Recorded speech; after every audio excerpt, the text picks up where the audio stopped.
नमस्कार दोस्तों, SSC GD का फाइनल रिजल्ट आ चुका है। इसमें बहुत सारे कैंडिडेट्स को विथहेल्ड दिया गया है। तो यहाँ पर मैं बात करूँगा कि विथहेल्ड कैंडिडेट्स को क्या क्या करनी चाहिए ताकि उनको नौकरी मिल जाए। सारी चीज़ें के बारे में डिस्कस करूँगा, कोर्ट केस वगैरह, क्या एसएससी का रूल्स है, कैसे आपको ये चीज़ें को सॉल्व करनी चाहिए। चलिए देखिए, यहाँ पर जो मैंने देखा है बहुत सारे कैंडिडेट्स ने हमको यहाँ पर विश किया, बतलाया कि सर मैं इस एग्ज़ाम में सिलेक्टेड हो चुका हूँ, बहुत अच्छा लगा। और वहीं दूसरी तरफ मैंने देखा कि बहुत सारे कैंडिडेट्स जो हैं विथहेल्ड को लेकर काफ़ी परेशान हैं।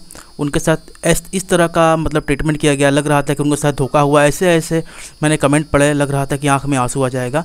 यहाँ पर आप देख सकते हैं कि पास और फाल्स। एक तो कैंडिडेट ने पूछा है कि विथहेल्ड का मतलब पास या फेल होता है। देखिए, विथहेल्ड का मतलब होता है कि आप जो है ज्वाइनिंग के लिए बिल्कुल सिलेक्टेड हैं, लेकिन जब तक आपका जो है क्लियरिफिकेशन नहीं होगा, जब आपको क्लियर नहीं मिलेगा, तब तक आपकी ज्वाइनिंग जो है रोक के रखी रहेगी। यहाँ पर जेपी सिंह ने कहा कि हमारा कसूर क्या है, मशीन उनकी सही नहीं थी। इनका कहना बिल्कुल सही है। कैंडिडेट्स की इसमें क्या गलती है? आपकी ही मशीन ख़राब है, जहाँ पर उनकी बायोमेट्रिक अच्छे ढंग से नहीं हो पाई और इसकी सज़ा कैंडिडेट्स की देखने को मिल रही है। उनका जो है फ्यूचर अंधेरे में आ चुका है।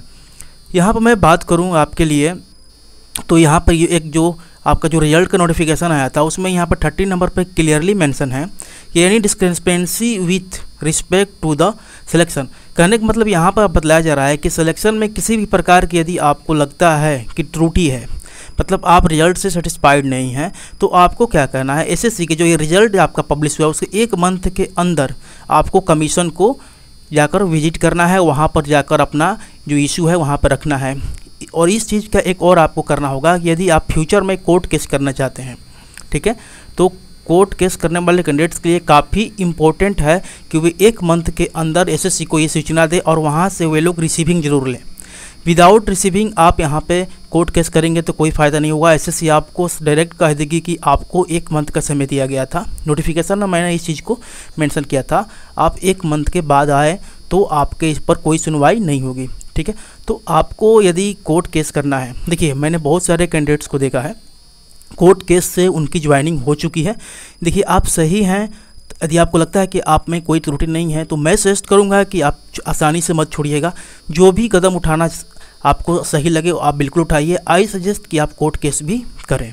देखिए, मैं इस चीज़ के रिगार्डिंग पिछले बार जो का जिस टाइम कोरोना आया था, मैं इसी चीज़ों के रिगार्डिंग मेरे साथ भी चीज़ें हुई थी। मैं कई बार एसएससी का ऑफिस विजिट कर चुका हूँ। मैं यहाँ पर एसएससी जो आपका सेंट्रल रीजन का ऑफिस है, प्रयागराज की बात कर रहा हूँ, मैंने बहुत बार विजिट किया है। तो इन सारी चीज़ों को मैंने अनुभव किया है कि किस तरह से इस सारी चीज़ों को सोल्व किया जाता है और उनका प्रोसेस क्या होता है। तो सबसे पहले मैं सजेस्ट करूँगा कि आपको 1 मंथ के अंदर, जब ये रिजल्ट पब्लिश हुआ 8 नवंबर को, तो आपको 1 मंथ के अंदर आपको एक लेटर के साथ, लेटर या एप्लीकेशन आप जो भी कहें, एप्लीकेशन यहाँ पे कहना सूटेबल रहेगा, तो आप एक एप्लीकेशन के साथ एसएससी के ऑफिस विजिट करेंगे। वहाँ पर क्लियरली मेंशन रहेगा कि मैं इस एग्ज़ाम के रिगार्डिंग कैंडिडेट हूँ, मेरा रजिस्ट्रेशन नंबर इतना है, मेरा फाइनल मेरिट लिस्ट में विथहेल्ड में डाला गया है। सारी चीज़ें मेंशन कराने के बाद आप एसएससी ऑफिस में जाकर वहाँ पर देंगे और वहाँ से रिसीविंग लेंगे। रिसीविंग आपके लिए काफ़ी इंपॉर्टेंट है। रिसीविंग आपको जो गेट पर दरवाज़ा है ना, ये आप डिफरेंट अपने अपने ऑफिस में जाएंगे जहाँ पर जो स्टाफ होता है, मैं यहाँ पर सीआर रीजन की बात कर रहा हूँ, तो यहाँ पर जो यहाँ पर लड़का बैठा रहता है वो आपको रिसीविंग देगा और वही आपके जो लेटर का 2 कॉपी है उसी पर आपको स्टाम्प लगा देगा, वही आपकी रिसीविंग हो जाएगी। जब फ्यूचर में आप कोर्ट केस करना चाहें तो आप इसकी प्रति कोर्ट में प्रस्तुत कर सकते हैं कि हाँ, मैंने 1 मंथ के अंदर एसएससी से संपर्क किया है। दूसरी चीज़, आप मेल भी कर सकते हैं, एसएससी को मेल भी कर दीजिए कि हाँ आपके साथ ये चीज़ें हुई हैं। मेल भी आपके एक तरफ का प्रूफ का काम करेगा। अब मैं यहाँ पे बात कर लूँ कि एसएससी विथहेल्ड आपको मिलने का कारण क्या क्या हो सकते हैं। आगे बात करूँगा कि इसका क्या सोल्यूशन आपको करना चाहिए। तो पहला आपका बायोमेट्रिक मिसमैच हो सकता है। बायोमेट्रिक मिसमैच जो आपका वहाँ पे मशीन के थ्रू लिया गया है वो आपका मिसमैच हो सकता है। उसके बाद सिग्नेचर का यदि आपका मिसमैच हो, फ़ोटो का मिसमैच हो, थंब का मिसमैच, जो आप स्याही से थंब देते होंगे जिस पे आपकी जो स्टाफ कमीशन की जो सीट होती है, कमीशन सीट जिसको बोलते हैं, उसका भी अगर मिसमैच होगा। और डॉक्यूमेंट में किसी प्रकार के डाउट्स हो, यदि उनको लगे कि आपके ये डॉक्यूमेंट्स में कोई त्रुटि है या वो गलत है, रॉन्ग है, किसी भी प्रकार का वहाँ पे क्लियरिफिकेशन के लिए आपको यहाँ पे विथहेल्ड में डाला जा सकता है। तो यहाँ पर सबसे पहला प्रोसेस होगा कि सबसे पहले आपको आरटीआई करना है और दूसरा आप अपने रीजनल ऑफिस में जाकर एप्लीकेशन दीजिएगा, ठीक है। 2 चीज़ आप जितना जल्द हो करें। उसके बाद एक ईमेल आप कर दीजिए। ईमेल मैसेज को 2 कर दीजिए, एक अपने रीजनल ऑफिस में कर दीजिए और आपका एक हेड ऑफिस दिल्ली में कर दीजिए। 2 ईमेल कीजिए और एक एप्लीकेशन ऑफलाइन अपने तरीके से जाकर अपने रीजनल ऑफिस में विजिट कीजिए सारे डॉक्यूमेंट के साथ। एप्लीकेशन की 2 कॉपी कराकर रिसीविंग लेना काफ़ी अर्जेंट है, काफ़ी ज़रूरी है। और जो आप RTI करेंगे वो ऑनलाइन तरीके से करेंगे। RTI कैसे करना है, ये जो भारत सरकार की ऑफिशियल RTI की वेबसाइट है इसको आप ओपन कर लीजिए। आपको RTI नहीं करने आता है, आप साइबर कैफ से संपर्क कर सकते हैं, या यूट्यूब पर बहुत सारे ऐसे वीडियो हैं जो आपको बताएंगे कि RTI कैसे किया जाता है। आपको यहाँ पे 10 रुपये का चार्ज लगता है। ये आपका वेबसाइट ओपन हो जाएगा, यहाँ पर आप लॉगिन करेंगे। लॉगिन करने के बाद आप कुछ इस तरह का आपका जो इंटरफेस दिखेगा, आपको यहाँ पे सबमिट रिक्वेस्ट पर टच करना है। ये मेरा लॉगिन किया गया अकाउंट है, तो आप यहाँ पर टच करेंगे तो आपको कुछ इस तरह का इंटरफेस खुलेगा। तो यहाँ पर आपको SSC सर्च करना है, ठीक है। आप यहाँ पे 2 RTI कर दीजिएगा, एक अपना रीजनल ऑफिस में करेंगे और दूसरा जो अपना करेंगे हेड ऑफिस में, रीजनल ऑफिस में और आपको करना है हेड ऑफिस में। 2 RTI करेंगे। RTI में क्या लिखना है मैं आगे बतलाऊंगा। यहाँ पे अपना डिटेल भरेंगे, सब सही डिटेल भरिएगा। जो कैंडिडेट्स हैं वही अपना नाम लिखेंगे, ऐसा नहीं कि दूसरे का नाम। अपना नाम डिटेल सारा इन्फॉर्मेशन यहाँ पे सही दीजिएगा।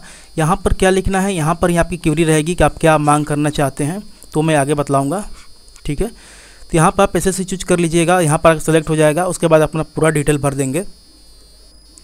उसके बाद ये सारी चीज़ें आने के बाद आपको यहाँ पर अपनी क्यूरी लिखनी है। क्यूरी क्या लिखनी है, देखिए, respected sir, I am a candidates of constable GD in central arm forces caps NIA SSF and rifleman GD Assam rifle examination 2021। My roll number, आपको यहाँ पर अपना रोल नंबर लिखना है, यहाँ पर अपना रजिस्ट्रेशन नंबर लिखना है।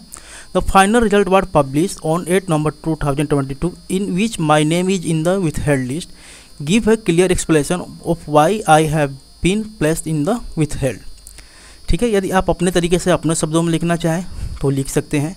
यहाँ पर मैंने ये लिखा है कि मैं जो SSC GD के कैंडिडेट्स हूँ, मेरा रोल नंबर रजिस्ट्रेशन नंबर इतना है, मैं फाइनल मेरिट लिस्ट में मेरा जो नाम है withheld में है, तो मुझे क्लियर स्पष्ट जानकारी दीजिए कि मुझे क्यों withheld में रखा गया है, ये मैंने लिखा है। तो आपको यहाँ पर अपना रोल नंबर और अपना रजिस्ट्रेशन नंबर मेंशन कर देना है, ओके। और उसके बाद RTI को सबमिट कर देना है। RTI सबमिट करने के बाद आपको बैठना नहीं है।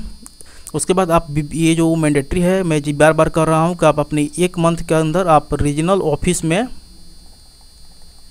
विजिट कीजिए, ठीक है, रीजनल ऑफिस में विजिट कीजिए। देखिए मैंने एक ग्रुप भी बना रखा है, बहुत सारे कैंडिडेट्स बोल रहे थे सर ग्रुप बना दीजिए। ग्रुप आप ही लोग हैंडल करेंगे, आपस में बात करेंगे और वहाँ पे आप ग्रुप में अपना एक्सपीरियंस शेयर करके सारे लोग मिलकर इस चीज़ को सॉल्व कीजिए। ग्रुप का लिंक वीडियो के डिस्क्रिप्शन में मैंने दिया हुआ है, टेलीग्राम ग्रुप है। वो रीजनल ऑफिस में जाएंगे 1 मंथ के अंदर और वहाँ पर रिसीविंग बिल्कुल लीजिएगा, ताकि फ्यूचर में यदि आपको कोर्ट केस का भी इशू आए तो वहाँ पर आपको कोई भी प्रॉब्लम ना हो। ये चीज़ें काफ़ी नॉर्मल हैं। यहाँ पर आपको मैं बात करूँगा कि ये जो प्रोसेस होता है SSC क्या करती है। SSC आपका जिसमें withheld जो रीजन होता है उसके बाद आपको CFSL भेज देता है, ठीक है, सेंट्रल फोरेंसिक साइंस लेबोरेटरी। वहाँ पर 3 से 6 मंथ मिनिमम मैं बात कर रहा हूँ, ठीक है, मिनिमम आपका 3 से 6 मंथ लगता है और अप टू 1 से 2 साल तक। मैंने पिछला एक कैंडिडेट था CHSL का, उनका 1 साल में यहाँ पे CFSL के द्वारा क्लियर दिया गया। तो ये चीज़ें वेरी करती है, आपको यहाँ पे पेशेंस रखना होगा। पेशेंस रखेंगे तभी कुछ होगा, जल्दबाजी में कुछ नहीं होगा कि SSC ऑफिस गया विदिन 1 वीक आपका क्लियर हो गया, ये बिल्कुल होने की उम्मीद नहीं है। मैं इस चीज़ों को झेल चुका हूँ, मैं कई बार SSC ऑफिस जा चुका हूँ। आपको यहाँ पे पेशेंस रखना ही होगा। पेशेंस के साथ चीज़ों को क्लियर कीजिए। कोई भी यहाँ पे पेशेंस के बिना आप यहाँ पे काम नहीं कर सकते हैं। मैं जानता हूँ कि आपको काफ़ी दुख हुआ होगा, आपके पूरे परिवार में एक दुख की लहर दौड़ चुकी होगी। तो चीज़ों को समझिए, इस टाइम आपका जो ध्यान होना चाहिए इसके सोल्यूशन पर होना चाहिए। आप भागदौड़ कीजिए, रीजनल ऑफिस में जाइए, RTI कीजिए और अपने जो भी withheld के जो भी स्टूडेंट्स हैं सबके साथ मिलकर चीज़ों को सॉल्व कीजिए।